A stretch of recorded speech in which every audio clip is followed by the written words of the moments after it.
करने वाले सब्जेक्ट आज केमिस्ट्री के बारे में कुछ पढ़ने वाले। अभी तक हमने कुछ पढ़ा हुआ था, अब पढ़ने वाले फिर से एक बारी केमिस्ट्री। चलिए देखते हैं। आशीष ट्विटर 241 फिर से स्वागत करता आप सभी का। चलिए बात करने वाले रासायनिक समीकरण एवं रासायनिक अभिक्रिया एवं समीकरण। चलिए क्लास 10 के लिए जो कि सिलेबस स्टार्ट हो चुका है 1 मार्च से। चलिए आज देखने वाले अध्याय नंबर 1 केमिस्ट्री का। चलिए अभी तक हमने जो पढ़ा रासायनिक अभिक्रिया, क्या पढ़ा?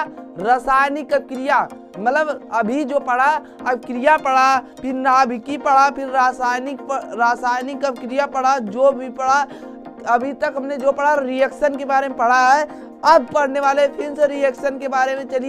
चलिए देखते हैं। अभी तक जो हमने पढ़ा देखिए अभिक्रिया, खाली यहाँ पर गलत हो गया है जो जिसकी वजह से अब हमने 26 मिनट की जो 1 मार्च को वीडियो गई है उसको जाकर देखिए। आप सभी लोग ज्वाइन करिए आशीष ट्विटर 247 को। चलिए क्या करता है यहाँ पर देखिए। अभी हम लोग क्या पढ़े हैं? अभिक्रिया के बारे में, नाभिकीय अभिक्रिया हमने पढ़ चुका है। चलिए ऐसे है यहाँ पर देखिए, यहाँ पर जो इसका उदाहरण है नाभिकीय अभिक्रिया का उदाहरण देख लीजिए आप सभी लोग। फिर देखिए रासायनिक अभिक्रिया क्यों होती है। हमने कहा था आपके मन में विचार में उठ सकता है कि रासायनिक अभिक्रिया क्यों होती है। तो हमने ये भी बताया था वहां पर। चलिए आगे बढ़ते हैं। यहाँ पर देखिए अब आता है रासायनिक अभिक्रिया, रासायनिक समीकरण मतलब केमिकल इक्वेशन अब आता है। फिर उसके बाद आता है देखिए केमिकल इक्वेशन के बाद आता है यहाँ पर। आगे बढ़ते हैं। क्या आता है? रासायनिक सूत्र का प्रयोग द्वारा रासायनिक समीकरण को लिखना, मतलब रासायनिक सूत्र को कैसे लिखते हैं और इनका जो परिभाषा होती है तो छोटे में हमने दिया है, एकदम सिंपल में पॉइंट में कर भी बताया है। जो हमने पॉइंट में कर बताया है एकदम सिंपल सा बताया है। आप जाकर वहां पर देखिए 1 मार्च को जो वीडियो नवाई अभी शुरू हुआ है सिलेबस। अभी से ज्वाइन करेंगे तभी आपका सिलेबस खत्म हो पाएगा, नहीं तो अन्यथा आप जब अगर पढ़ेंगे तब देखिए। तब अब आता है रासायनिक अभिक्रिया के प्रकार। रासायनिक अभिक्रियाओं के प्रकार क्या आता है? रासायनिक अभिक्रियाओं के प्रकार आज हम लोग पढ़ने वाले हैं, जो कि हमने वीडियो में बताया था। चलिए हमें तो 10 मिनट का वीडियो बनाना चाहिए क्योंकि सबके पास नेट नहीं होता उतना आप सभी लोग के पास, इसलिए हम बना दे रहा हूँ। आपको सिलेबस खत्म करना है इसलिए। चलिए क्या करना है? रासायनिक अभिक्रिया के कितने प्रकार होते हैं? अब देखिए रासायनिक अभिक्रिया के मुख्य प्रकार का वर्णन निम्नलिखित है, मतलब एक प्रकार के साथ कह सकते हैं इनका प्रकार निम्नलिखित है। चलिए क्या है? अब आगे बढ़ते हैं। यहाँ पर देखिए रासायनिक प्रकार का आपका नोट्स भी प्रोवाइड किया जाएगा साथ ही साथ। चलिए अगर आप कॉपी कलम लेकर नहीं बैठे हैं तो बैठ जाए। चलिए क्या करना है? अब रासायनिक अभिक्रिया के मुख्य निम्नलिखित प्रकार होते हैं, ऐसे भी लिख सकते हैं रासायनिक अभिक्रिया के मुख्य प्रकार का वर्णन निम्नलिखित है, ऐसे भी लिख सकते हैं। चलिए देखते हैं। चलिए आगे बढ़ते हैं। इसके बारे में इनका निम्नलिखित प्रकार होता है जो कि अब बढ़ने वाले आगे। ये देखिए आगे बढ़ने वाले यहाँ पर रासायनिक अभिक्रिया क्या आता है? योगात्मक। यहाँ देखिए, ये देखिए योगात्मक एडिशन रिएक्शन क्या आता है? एडिशन रिएक्शन का क्या होता है इसके बारे में हम लोग समझेंगे और इसको बताएंगे। इसकी परिभाषा क्या होती है, छोटी सी परिभाषा, आप लोग जान के बहुत खुश होंगे। चलिए इसको समझने के लिए थोड़ा सा टेक्नोलॉजी लगाना चाहिए। आपके जो इंग्लिश एडिशन लिखा हुआ है और रिएक्शन लिखा हुआ है, इसी से आपको पता चल जाता है कि इसको जोड़ेंगे तो एक नया बनेगा। क्या? योगात्मक अभिक्रिया एक नया बनती है। देखिए क्या है? यह कह सकते हैं वे अभिक्रियाएं जिनमें 2 या 2 से अधिक, क्या कह सकते हैं? वे अभिक्रियाएं जिनमें 2 या 2 से अधिक पदार्थों का संयोग करके केवल पदार्थ बनते हैं। वो योगात्मक अभिक्रिया कहलाती है। मान लीजिए जैसे मान लीजिए जब इसको दोनों को जोड़ेंगे तो एक नई आकृति बनती है। क्या बनती है? एक नई आकृति बनती है। मान लीजिए इसको ऐसे जोड़ दिए, तब एक नई आकृति बनती है। मान लीजिए और मान लीजिए इसको ऐसे कर दिए तब भी पर एक नई आकृति बनती है।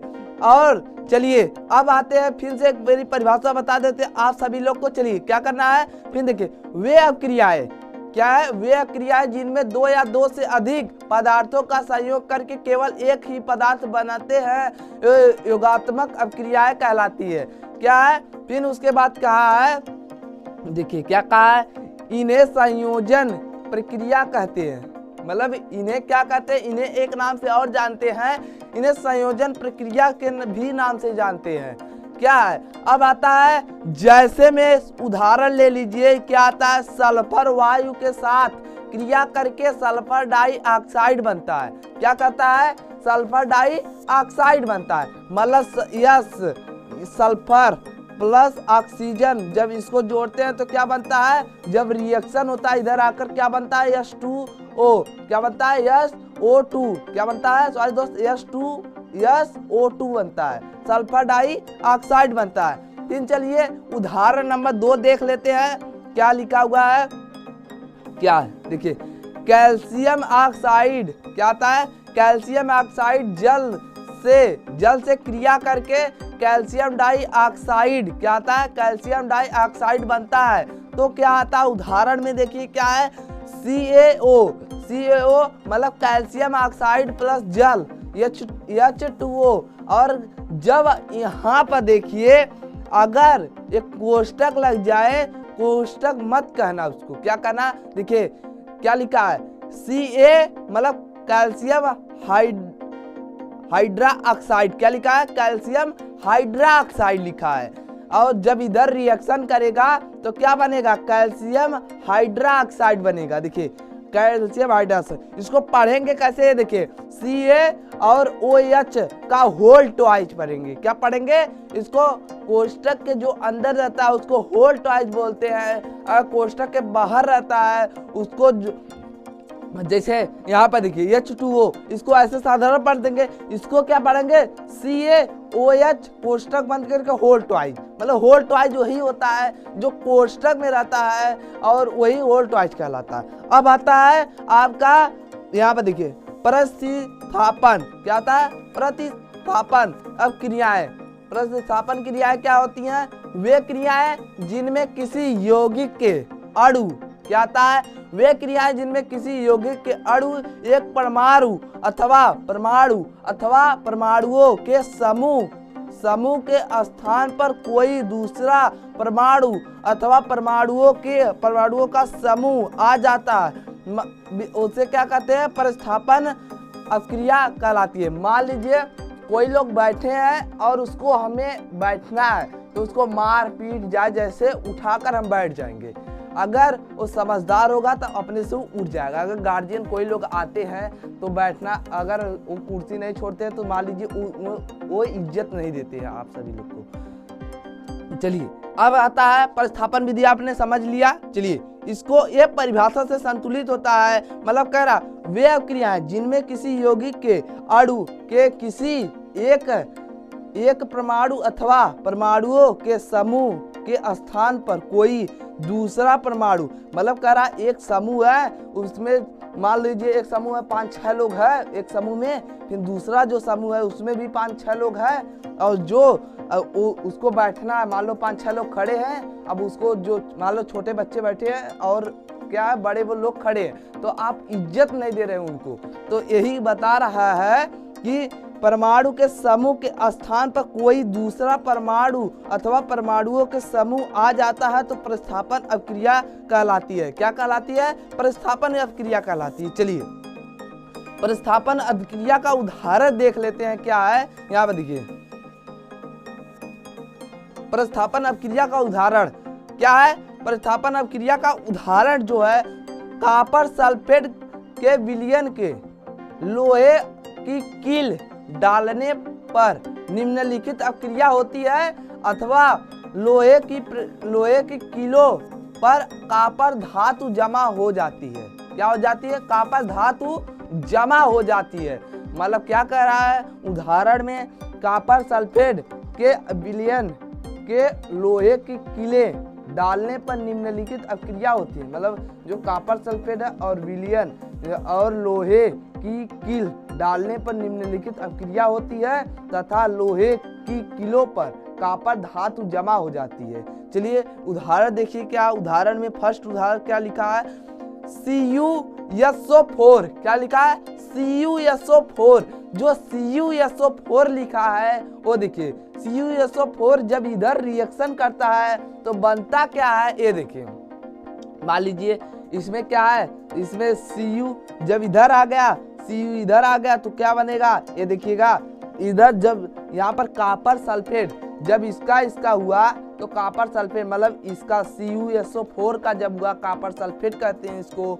अगर यह Fe जो कहते हैं उसको आयरन। अगर आपने प्रतीक याद किया होगा 9 में, 10 में, 11 में, 12 में, जितने में पढ़ते जाएंगे, अगर किसी भी सिलेबस से रहेंगे, अगर मान लीजिए मैथ से भी रहेंगे तभी पर केमिस्ट्री रहेगी, अगर बायोलॉजी से भी रहेंगे तभी पर केमिस्ट्री रहेगी। ऐसा तो नहीं है केमिस्ट्री नहीं रहेगी, लेकिन यहाँ पर देखिए आपने प्रतीक याद किया होगा तो आप आसानी से ये बना सकते हैं। चलिए क्या होता है, Fe मतलब आयरन को लोहा भी कहते हैं। और जब इधर रिएक्शन करता है, आकर यह FeSO4 बन जाता है, मतलब ये बन जाता है। क्या बन जाता है, देखते रहिए। चलिए देखिए, आप लोग पूरा देख लीजिएगा। और यहाँ पर देखिए जो हमने लिखा था वो रहेगा फेरस सल्फेट। क्या रहेगा, जब यह FeSO4 बनेगा तो क्या कहलाएगा, वो फेरस सल्फेट कहलाएगा। यहाँ पर थोड़ा मिस्टेक हो गया था, क्या रहेगा, फेरस सल्फेट हो जाएगा। और Cu जब बनेगा कॉपर, इसे एक नाम से और जानते हैं, तांबा के नाम से, जिसे यह Fe को आयरन से नाम से और लोहे के नाम से जानते हैं, और Cu को कॉपर और एक नाम से जानते हैं, तांबा के नाम से। किस नाम से, तांबा के नाम से। चलिए आगे बढ़ते हैं। क्या कह रहा है, कह रहा है एथिल ब्रोमाइड। क्या है, एथिल ब्रोमाइड का जलीय KOM। क्या कह रहा है, KOM, जो KOM है वो कोष्टक में रहेगा। KOM के साथ अभिक्रिया करने पर वह प्रतिस्थापन क्या अभिक्रिया दर्शाता है। क्या है, दर्शाता है। यहाँ पर देखिए क्या कह रहा है, C2H5Br क्या होता है, एथिल ब्रोमाइन। क्या होता है, एथिल ब्रोमाइन का सूत्र है C2H5Br प्लस, मतलब ब्रोमाइन। और क्या कह रहा है, KOH मतलब KOH जब इधर रिएक्शन करेगा क्या बनेगा, इधर रिएक्शन करेगा क्या बनेगा, एथिल एल्कोहल। क्या बनेगा, एथिल एल्कोहल जब इधर रिएक्शन करेगा तो। चलिए क्या बना, C2H2O C2H5 है सॉरी दोस्त, यहाँ पर क्या हो जाएगा, H5OH प्लस क्या हो जाएगा, और देखिए KBr एथिल ब्रोमाइन। अब आता है आपका सिलेबस में उत्क्रमणीय अभिक्रियाएं। उत्क्रमणीय अभिक्रियाएं क्या होती हैं और इसकी परिभाषा क्या होती है, और देखते रहिए यहाँ पर क्या है उत्क्रमणीय अभिक्रियाएं। चलिए इसके बारे में जानते हैं, उत्क्रमणीय अभिक्रियाएं क्या होती हैं, इनकी परिभाषा क्या होती है, इनको क्या जैसे हमने प्रतिस्थापन का बताया और योगात्मक अभिक्रियाएं का बताया, उसमें हमने बोल दिया था मैथ का जो योगात्मक प्रतिलोम होता है उसका हमने बोल दिया था।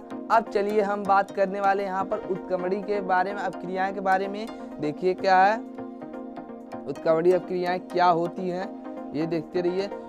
वे रासायनिक अभिक्रियाएं जो मुख्यतः एक दिशा में पूर्ण होती हैं, अर्थात अभिकारक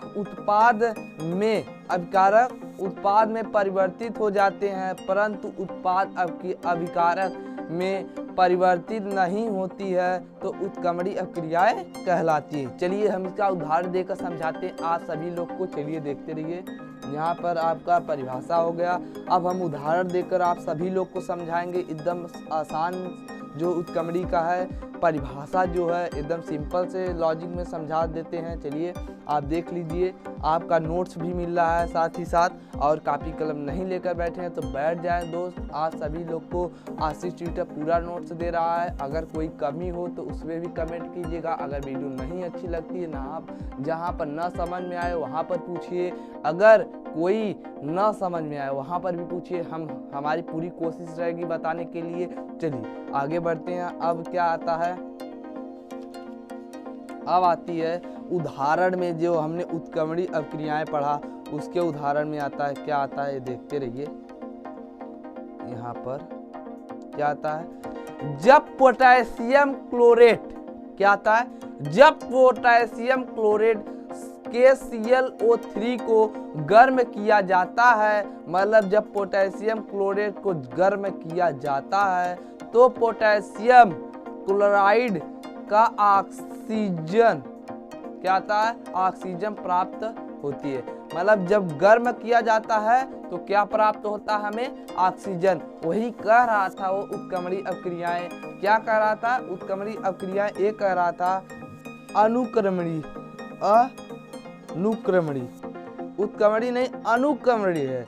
सॉरी दोस्त, हमने अभी तक नहीं देखा था अनुक्रमणी अपक्रियाएं क्या है, अनुक्रमणी अपक्रियाएं जो हमने अभी तक देखा। चलिए देखिए ये परिभाषा क्या कर रहा है, वे रासायनिक अपक्रियाएं जो मुख्यतः एक दिशा के पूर्ण होती है तथा अभिकारक उत्पाद में परिवर्तित हो जाती है, और परंतु उत्पाद अपक्रियाएं अभिकारक, क्या था, अभिकारक में परिवर्तित हो नहीं होती है, वो अनुक्रमणी कहलाती है। क्या था, अनुक्रमणी अपक्रिया कहलाती है। वही वो कह रहा है जब पोटेशियम क्लोरेट गर्म किया जाता है तो क्या आता है, तो उसे ऑक्सीजन प्राप्त होता है। क्या ऑक्सीजन प्राप्त होता है। चलिए देखिए क्या आता है इधर। अब देखिए जब पोटेशियम क्लोराइड, क्या आता है, जब पोटेशियम क्लोराइड जब इधर आता है तो क्या बनता है, वो देखिए यहाँ पर जब रिएक्शन होता है, जब रिएक्शन होता है तो इधर और इधर इधर जो है, इधर वो बराबर, मतलब प्लस वाला। अगर आपने ऑक्सीकरण और आता है उपसंयोजी बंध पढ़ा होगा तो आप जानते होंगे कि जब इधर मतलब जिस पे प्लस का चार्ज उतना माइनस का भी चार्ज तब तो जुड़ेगा ना। आपने अगर पढ़ा होगा 9 में तब आपने जानते होंगे। चलिए देखिए क्या है, अब इतना हो गया।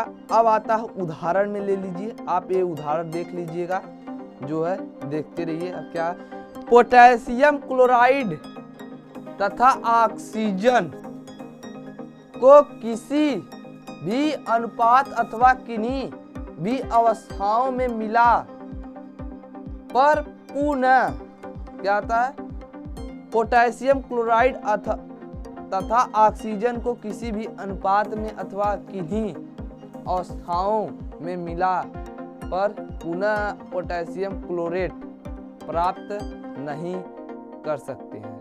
मतलब जब दोनों को मिला देंगे और पोटेशियम क्लोराइड और ऑक्सीजन को मिलाने पर अनुपात में किन्हीं, मतलब जब दोनों को मिलाने पर और अवस्थाओं में मिलाने पर पुनः पोटेशियम क्लोराइड प्राप्त नहीं कर सकते हैं। मतलब दोनों को मिलाकर तब भी पर आप पोटेशियम क्लोराइड प्राप्त नहीं कर सकते। चलिए अब अगला उदाहरण देखिए क्या कर रहा है। अगला उदाहरण ये कर रहा है, इसी प्रकार ब्रोमीन क्लोराइड तथा सोडियम सल्फेट विलयन को मिलाने पर ब्रोमीन सल्फेट का सफेद अवक्षेप प्राप्त होता है। मतलब जब इसी प्रकार ब्रोमीन क्लोराइड तथा सोडियम सल्फेट विलयनों को मिलाने पर, मतलब जब दोनों को ब्रोमीन और सोडियम सल्फेट को मिलाएंगे तो एक क्या बनेगा, ब्रोमीन सल्फेट सफेद अवक्षेपण प्राप्त होगा। मतलब सफेद क्या होगा, अवक्षेपण प्राप्त होगा। आप उदाहरण देख लीजिए। आपके सामने उदाहरण हमने जो नीचे लिखा उसको पढ़कर बता दे रहा हूँ। क्या है? उपरोक्त अभिक्रियाएं केवल एक ही दिशा में संपन्न होती है। मतलब क्या कह रहा है? उपरोक्त अभिक्रियाएं केवल एक ही दिशा में संपन्न होती हैं, मतलब एक ही दिशा में समान तरह से होती हैं। और देखिए अब आता उत्क्रमणी, अभी तक था अनुक्रमणी, अब आता उत्क्रमणी अभिक्रियाएं। देखिए अनुक्रमणी अभिक्रियाएं क्या होती है इसके बारे में हम लोग जानेंगे। जैसे हम लोग जानते हैं कि अभी तक हमने क्या पढ़ा, जो अभी तक पढ़ा क्या पढ़ा, योगात्मक अभिक्रियाएं पढ़े, प्रतिस्थापन पढ़े, और अभी तक हमने क्या पढ़ा, जो पढ़ा। चलिए आगे बढ़ते हैं। उत्क्रमणी अभिक्रियाएं, रिएक्शन क्या आता है?